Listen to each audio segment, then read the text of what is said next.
prior to formation of state in the Aryan India. Because Nagendra Singh gives a very illogical account of the Aryan India, where he stated that he refers to Tattvamasi, thou art you, Tattvamasi, or Aham Brahmasmi, Vasudeva Kudumbakam.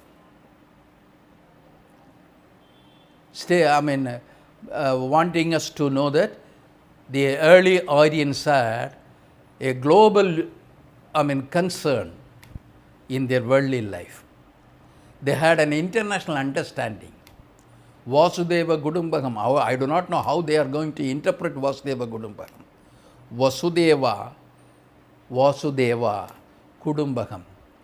Was a tribal life, that is, their society, their world was very narrow. They did not know anything beyond their territory. And those people claiming that all people must be happy. They are desiring happiness for their people, not for all people. And leave alone that, Vasudeva Kudumbakam. Tattvamasi and Aham Brahmasmi, these two slokas which are referred to in this book, is entirely misleading. First of all, you must know that there are phases of time, development. There are development. Vedic, which was to be succeeded by, followed by the Brahminical age, then the Aranika age, then Upanishad age. There is, the learned scholar is suffering from a confusion of chronology.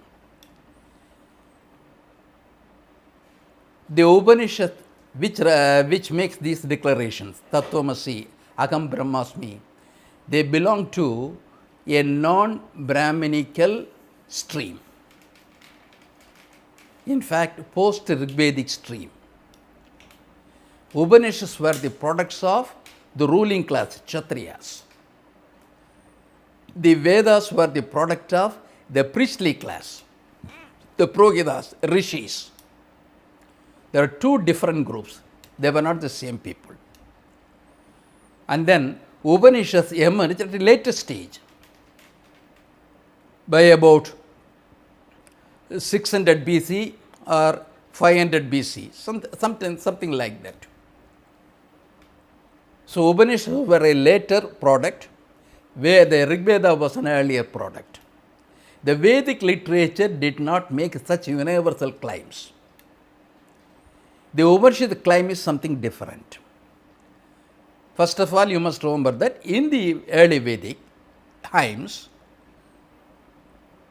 the Brahmana rishis, they claimed divinity. They claimed the Brahminical hold over the physical forces, the divine forces. And they claimed that they alone could be the intermediary between the society and the divinity. So they were the divine segment among the Aryans. So they must be allowed to lead the society.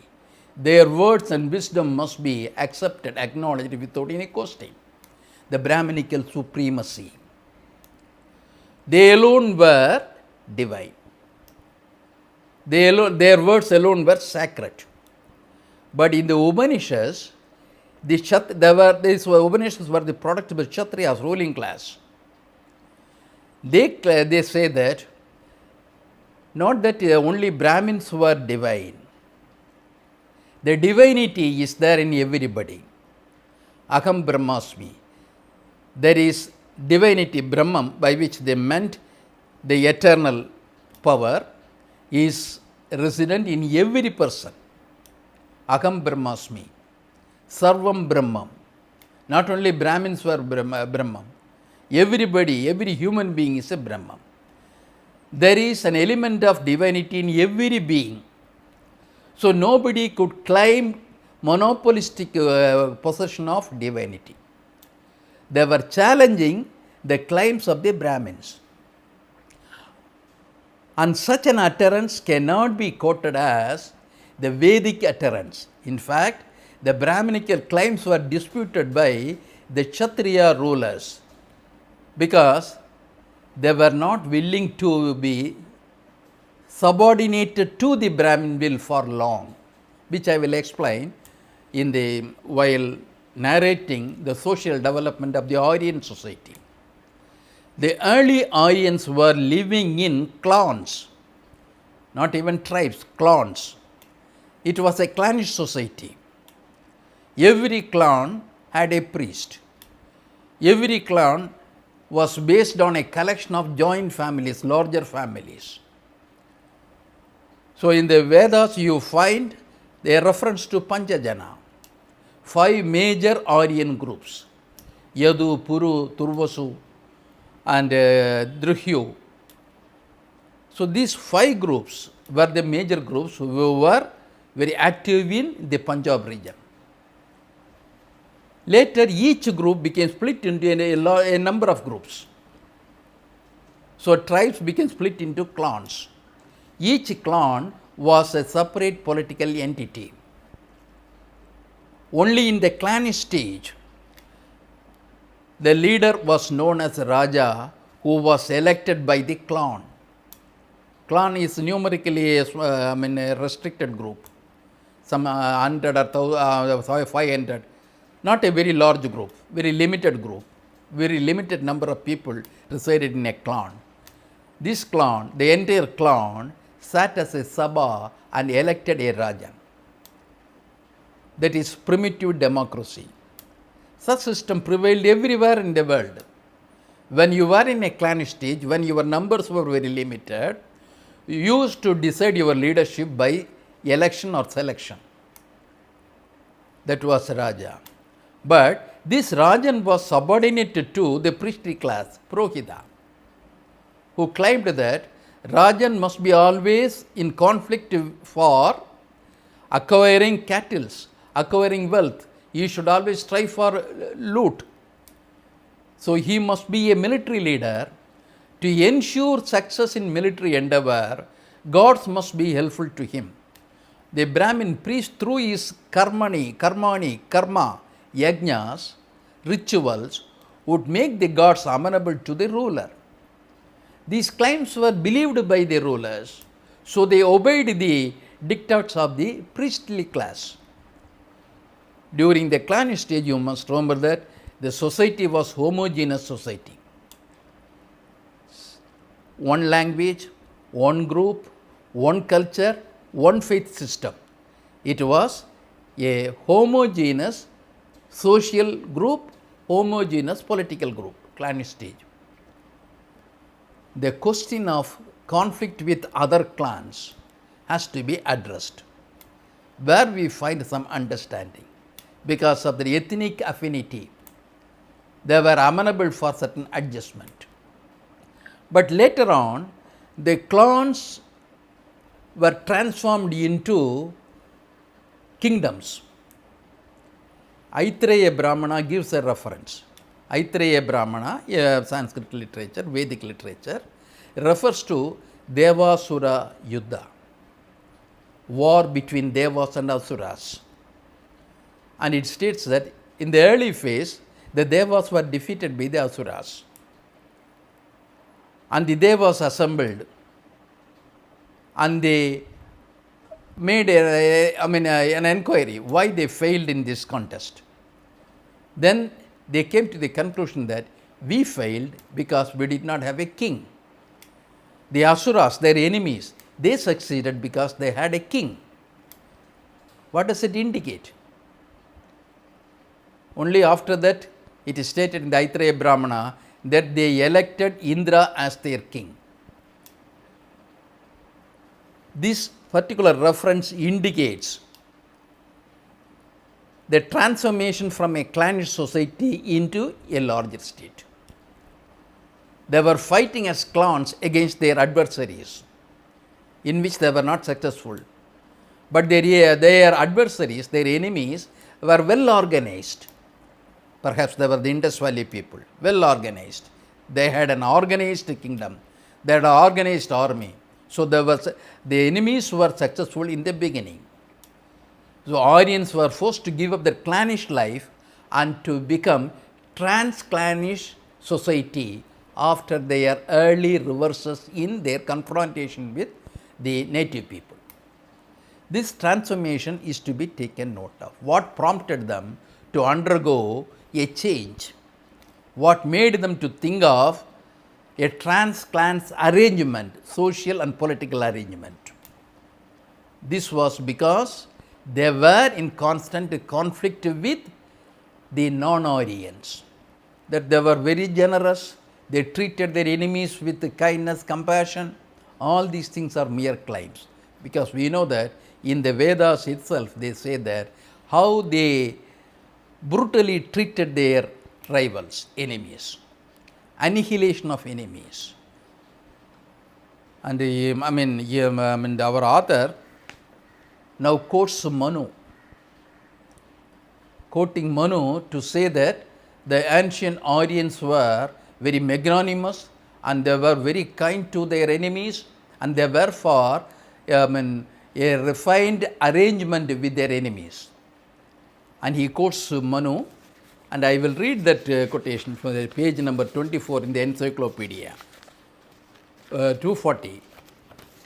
He quotes Manu in this way: when a king has conquered a foreign foe, he shall make the king there a prince of that country, not of his own, and he shall not destroy the royal race of his foe, unless that royal race be of ignoble birth. He is to honor the gods and customs of the conquered country and grant exemption for taxation for the time. Manusmriti belonged to a later age. It was not contemporaneous with Vedas. Vedas belonged to a period prior to 600 BC. Manusmriti was produced sometime around 1st century AD. Manusmriti is misquoted here. You find a word, ignoble birth. If your enemy is of ignoble birth, you can destroy everything. If your enemy is not of ignoble birth or a superior birth of a higher category, then you can spare their people, you can honor their system, faith system, everything is mentioned. Such incidents are found in Indian history between 700 BC to 1st century AD. If your enemy was a Kshatriya or a Brahmana, treat them well.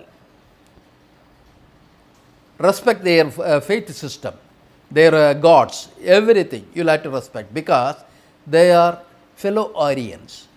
They are of Savarnas, they are of superior category. If they are of ignoble birth, if they are for ignoble birth, they give umpteen epithets. Kulahina, Vratya, so many names are given to the people of inferior origin. If the ruler, enemy, was of inferior origin, if he was a Sudra or a Vaishya of a mixed race, then you can annihilate him. Is it a better precedent for international relations? Does it indicate that our earlier rulers were striving for a larger, better, humane understanding with the neighboring states? You must know that the social necessities or the social conditions behind such utterances. The Aryans were fighting among themselves, they were fighting with others, but when they were fighting with their fellow Aryans, the standard of what a relationship was different. When they were fighting with non-Aryans, they were more brutal. Internationalism will not make a distinction between nations of your race, nations of other races. our Vedic literature, Sanskrit literature, make a discrimination between Savarna states and Avarna states. Their attitude towards Savarna states were sometimes better, not always. But their attitude towards Avarna states were very barbaric, inhuman. That is indicated by, because even they called the Mauryas as Kulahinas. Chandragupta Maurya was called Kulahina. Nandas were Kulahinas, Vrityas, Sudras. They were the descendants of the barbar community. So they ridiculed all these people and ill-treated them. At the same time, if the king belonged to an upper category, upper varna, then they started different. That relationship was entirely different. And one of the famous Sanskrit scholar, Amte was a scholar who contributed very many good books on Vedic India, and who was, who was an admirer of the Vedic culture. He, in his book, states this. Gives the following statement: in the absence of any authoritative principles of international law, this is the quotation from Amte. The Amte says that in the absence of any authoritative principles of international law, hostility, enmity, hostility, tacit or approved, was the normal relation between states, and the king necessarily to be a great warlord endowed with ample military resources. He quotes from Sanskrit literature. But Nagendra Singh assumes that everything was all right in ancient India. We don't say that all the Aryans were barbaric, not that. But when they formed states, new states, they transformed from clannish state to a larger state, their attitude changed. The relationship was mostly based on discretion and not based on any standard law, because dharma was unwritten in those days. When dharma was became written, only when smritis were produced, only when Puranas were written. Smritis were produced in the Christian era, common era. The Puranas were produced during the Guptan era. They did not belong to, they were not contemporaneous with the Vedic age. So then what sort of dharma prevailed in the Vedic age? What was dharma? Nothing was written, but they mentioned something about dharma. What was the dharma? That dharma which was enunciated and explained by the priesthood. That was dharma. And that dharma had varied from place to place, clan to clan, state to state, region to region. They made variation. The same variation we can find in Smritis too. All the Smritis accepted the Varna system. All the Smritis accepted graded society. All the Smritis accepted authorities for the higher Varnas and responsibilities for the lower Varnas. They were unanimous. But in small details they differ. In inheritance, in movement, in responsibilities, they differ. Because the Smritis differed from age to age, place to place, region to region. But one thing was very common, explicit, that all the Smritis were intended to emphasize and retain the intellectual and priestly authority of the Brahmins and the political authority of the Kshatriyas. Others had responsibilities, no rights. The Smritis never mentioned rights. In fact, none of the ancient literature mentions about right. All the literature insists on duties. The concept of right was totally absent in ancient India. The question of right was not there. In the absence of any such concept in ancient India, how can we make such a very large claims that we set a standard for international relations? We know how the kings were poisoned by their rivals. we know how the kings were dethroned through questionable means.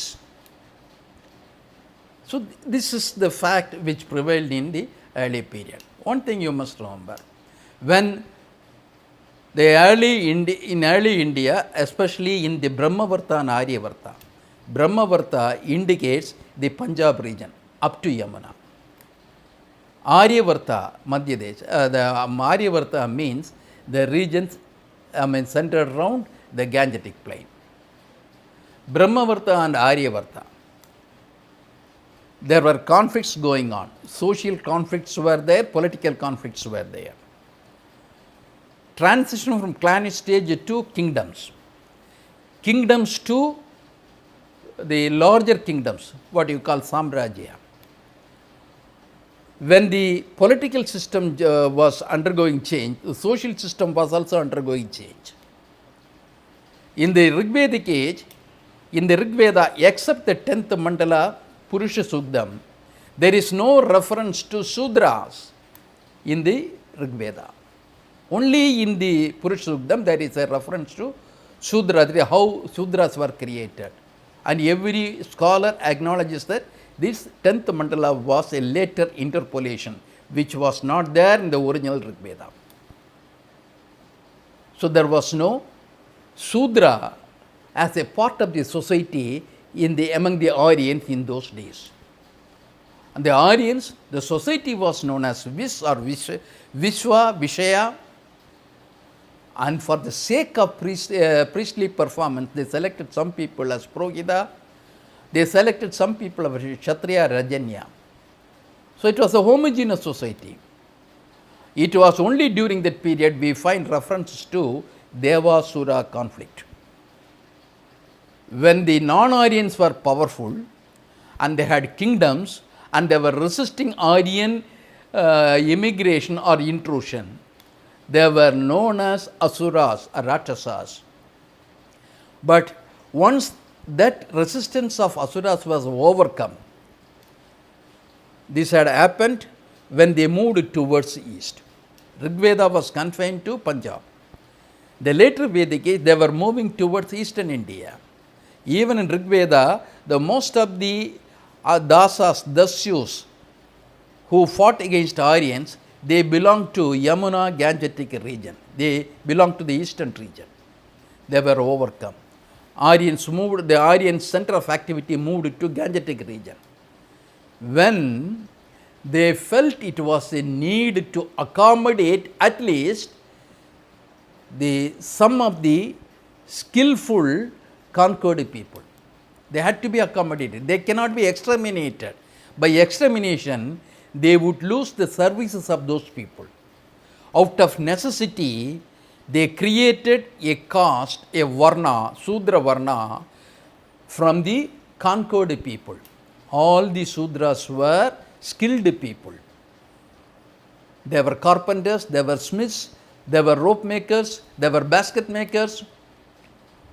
So umpteen number of occupations were known to them. They were experts in that. So the successful Aryans wanted to make use of their services.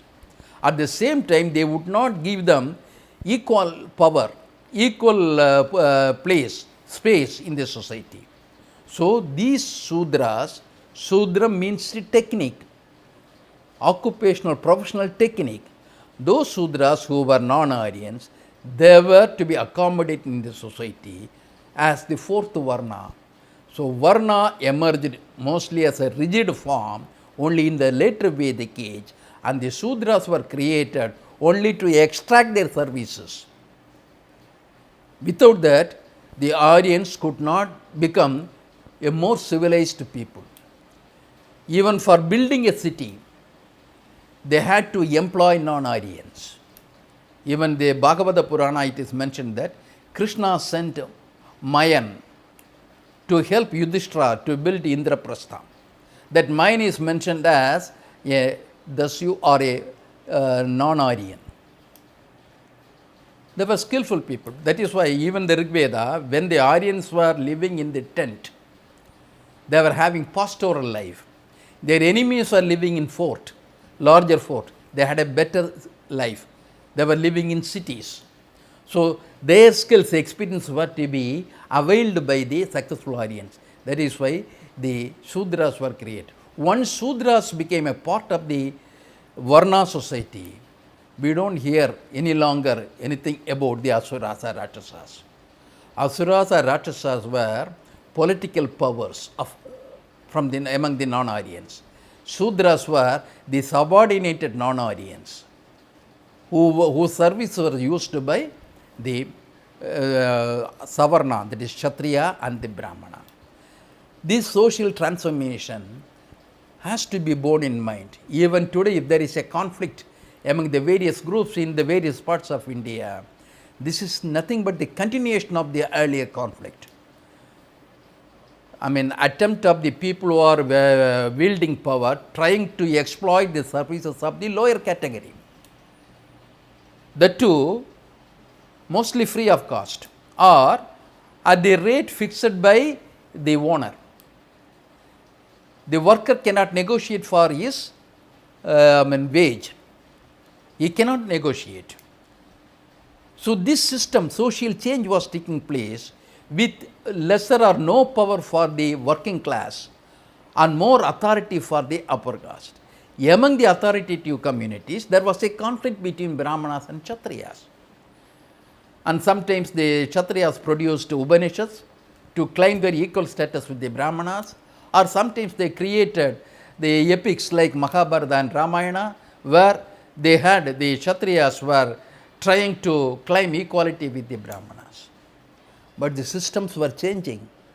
But whenever the changes took place, the people who wielded power took care that they did not lose their primacy in the changes.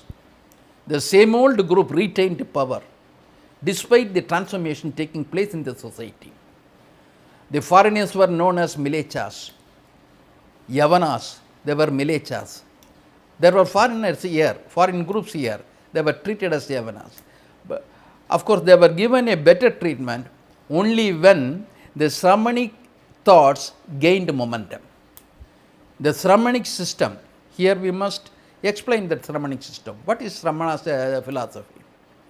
Shramana philosophy emerged only in the Gangetic region. When kingdoms emerged, the Aryans, the Brahmins, their supremacy was questioned by the traditional Kshatriyas. Janaka, a king, produced a Upanishads claiming equal superiority for the Kshatriyas. And it was he who talked much about Brahman, Aham Brahman, Sarvam Brahman, all these things. So when the traditional Kshatriyas began to question the monopolistic hold of Brahmins over the society, the Brahmins had lost patronage. Because you know that in our ancient history we find that the priestly class never stood for peace, tranquility. The priestly class always wanted the kings to wage wars incessantly, continuously. There was no desire for peace. That is why the Rajasuya Yajnam, you can mention that Rajasuya Yajnam. What is Rajasuya Yajnam? When a new king comes to power, old king died or removed, another person becomes a king, the new king must perform the Rajasuya Yajna. What is the Rajasuya Yajna? You raid the neighboring kingdoms, loot them, bring the wealth to your country, distribute them, and a large lion's share would go to the priestly class. Why this is insisted? Why every king was asked to undergo this Rajasuya Yajnam and Ashwamedham? Why it should be done? Even in the Gupta age, Samudragupta is mentioned in the Allahabad pillar inscription as having undertaken an expedition to the south, Dakshina Digvijaya, where 12 kingdoms kings were defeated, but he restored the kingdom to them. That is how it is mentioned, magnanimity. He gave them back their kingdoms. Why it should be? The expedition involves bloodshed. Unnecessarily the soldiers are killed, people are harassed. Why this? Because every expedition is preceded and followed by yajnas. Yajnas enrich the priesthood. The loot, nearly the lion's share, more than half of the loot goes to the priestly class. So in ancient India, the faith system was facilitating wars and more wars, and they had no desire for peace. This was there, but the Shramanic thought questioned this. For the first time, ahimsa is mentioned only by the Shramanas, not by the Brahminical literature. Ahimsa is a word which was popularized only by the Shramanic thought. Jainism and Buddhism popularized them. They valued every life. They wanted to avoid bloodshed. Buddha did not favor his own Sakyas in their conflict over a river, control over a river with the neighboring tribe Koliyas. He wanted negotiations must be resorted to resolve issues between two states, and often insisted on ahimsa, peaceful coexistence. Ahimsa and peaceful coexistence were the concept introduced, popularized by the Shramanic thought, not by the Vedic thoughts. And this distinction must be understood. History cannot be built on a blurred vision. So this concept ahimsa emanated from the Shramanic thought. And that is why they ridiculed and rejected yajnas such as the Rajasuyam, Ashwamedham, Purushamedham. All these yajnas were ridiculed by the Shramanic thinkers, because everything involved first bloodshed, unnecessary bloodshed, second loot, and then bringing sufferings to the people who had nothing to do with politics. And even animal sacrifice was unnecessary, they felt. So this ahimsa and peaceful coexistence were the products of non-Vedic or anti-Vedic stream in Indian tradition. So the conflict went on between these two. One group, Brahminical group, said that a king must be a military leader and he should always be yearning for war. And the Buddhist groups were insisting that the king's duty is to ensure peace and to facilitate peaceful coexistence. The culmination was found in Ashoka's declarations. Ashokan inscriptions. They were found all over his kingdom. The inscriptions were of two categories. First thing, one of the inscriptions which he issued in 2016, which states that he was a cruel personality. For the first time in history, we find the king regrets for his past, repents for his past, and he says that his war was unnecessary and that war caused so many deaths. And he makes a declaration, a firm declaration that hereafter there would be no Digvijaya. And then his other thing was that he favors Buddhism because it insists on ahimsa, peace and peaceful coexistence, and value for every life is insisted in the Buddhan perspective. So he preferred Buddhism. Then the next one, his instructions to his officers, Dharma Mahamatras, Rajukas and others, Kumaras and others. On what? Not about granting lands to the priestly class. He instructs them, directs them to ensure that all the subjects were treated equally. Equal protection is given and equal patronage is given to every segment of society. And they should ensure that the discipline, the virtuous life must be insisted on people. Dharma, that was Dharma. And only as a protest, as a retort to this, Bhagavad Gita was invented later on. Buddhism and Ashokan inscription insisted on avoidance of war. an insistence on care for the ordinary people, peaceful coexistence, equal respect, equal protection. And this was rebuked by Bhagavad Gita. Bhagavad Gita says that king's duty, the one's duty is to war. Kshatriya, if you are a Kshatriya, you must wage a war. Why war is not your concern. What should happen to others, it is not your concern. You should wage a war. A duty, do your duty. Where is the dharma? Peaceful coexistence. If you go through the Bhagavad Gita, you will find that our ancients were not so noble. Our ancients, of course not, we don't claim all the ancients as very ignoble people. Those who evolved, who were in a position to evolve virtues for other people, they were self-centered elements. They enriched themselves through ignoble activities. And Bhagavad Gita justified war, glorified war. And Krishna says that if you die in the war, you will have Swarga. If you win in the war, you will have the entire empire. And the reasons for the war was not his concern. And the impact of the war was not his concern. And we were not guided by better scriptures in those days. So this thing, you take it. There were non-Brahminical social orders, non-Brahminical intellectual orders in the days, and they too helped transformations. Social transformation, political transformation, and intellectual transformation. We don't find consistency in the early Indian order. Take for the instance of Ramayana and Mahabharata. In Ramayana, of course, that the area of activity was the Kosala region, southern river, that region, Ayodhya, that river region. Rama, why the whole Ramayana is centered around his Vanavasa. He had 3 other brothers.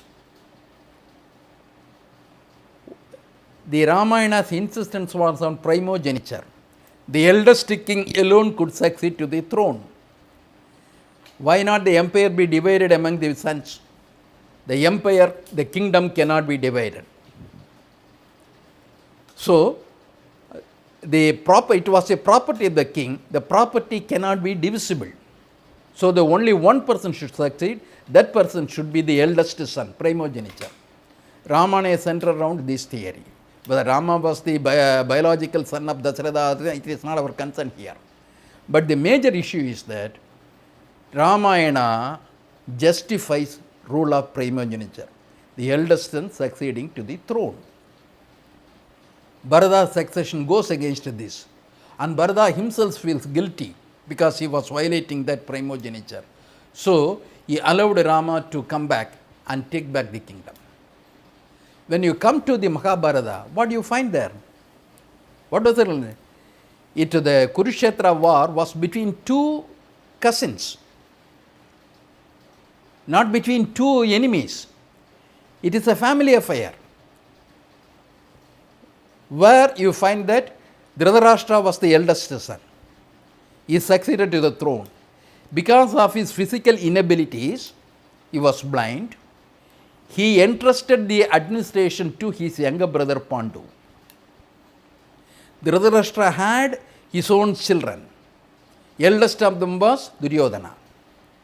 If the Ramayana primogeniture was adopted in Mahabharata, Duryodhana should be the undisputed leader of Hastinapura. But what happens here? That Yudhishthira's claim, the Pandu's, not even Pandu's biological son of Pandu's wife, Yudhishthira claims a part of the kingdom. Krishna justifies and argues for sharing the kingdom. Kingdom was nothing but a family property. So that could be shared among the members of the family. The rule of primogeniture was diluted. Kingdom could be shared. What about the people? So that does not indicate the modern sense of state in the epic age. Mahabharata did not treat the state as with the people as the primary concern. It treats the state as a property of a person, a ruler, and it could be shared among the brothers. Even it could be gambled off. Yudhishthira and Shaguni play the game of dicing, and the stake was kingdom, and his wives were also put on stakes. That is a different thing. The major thing is the state, the kingdom was given up in the game of dice. So what is the responsibility of the king to the people? What is the composition of the state? Our modern concern of the state is totally absent in the epic age. So all the Vidura Nidhi, Bhishma Nidhi and the Gita's Nidhi, everything are mere jugglery of words. In practice, the state was treated as a personal property of a particular family, and the family could do anything with that property with no concern for the subjects of the kingdom. Can we take pride in such a thing? We will have to come beyond that. Of course, the epics were formulated, given a finer shape only at a very late stage in the Guptan age. But they revolve around an old story, some folk stories. These were magnified and were made into epics. We can understand that. But even then, what about the virtues? We talk much about the virtues in the ancient wisdom. What about the virtues? In Ramayana, you have one particular set of virtues. In Mahabharata, a different particular virtues system.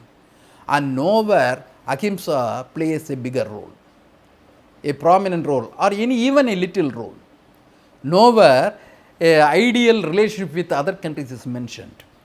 Neighboring interstate relations are mentioned. Spies are sent to other countries, neighboring countries, for espionage work. Dutas were sent as ambassadors. But these were there in every part of the country, every part of the world.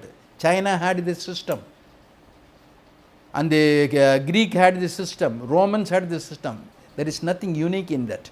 But the thing is the attitude, how to avoid a war, how to facilitate progress of the people, that particular concern was totally absent in our ancient scriptures.